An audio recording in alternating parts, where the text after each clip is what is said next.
Richard Linklater's and Glenn Powell starrer this movie, The Hitman, is a wonderful, wonderful take and a very interesting story on this real life hitman called Gary Johnson, who used to work for the New Orleans Police Department.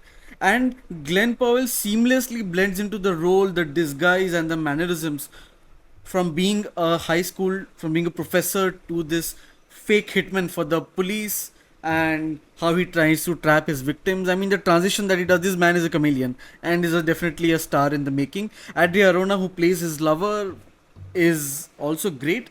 The trailers made it seem like this was an out and out comedy. However, when you watch this movie, you realize that the comedy is limited only in the first half. The second half is a largely romantic movie, and we get to see an endless barrage of scenes where Adria and Glenn are making out, having fun, falling in love with each other. What we as audience wanted to see is more of him in his role as a fake hitman, trying to navigate tricky situations, trying to navigate issues with the police. And interestingly, that while this is set on a real life story, Glenn and Richard have taken creative liberties to change the story a little bit, because Glenn is also part of the screenplay writing team. So he also had some creative inputs. So they have not stuck to the real life story of this man called Gary Johnson. Very fascinating story. Do read about him.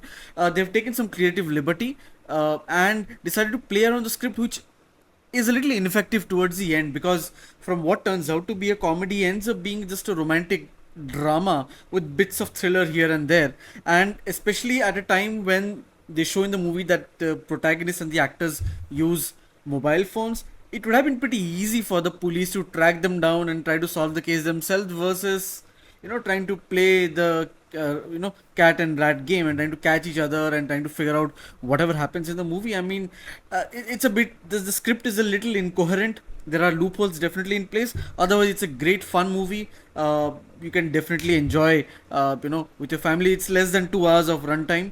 There are some great scenes, and hats off to Glenn Powell for seamlessly blending into role in every possible disguise in the first half.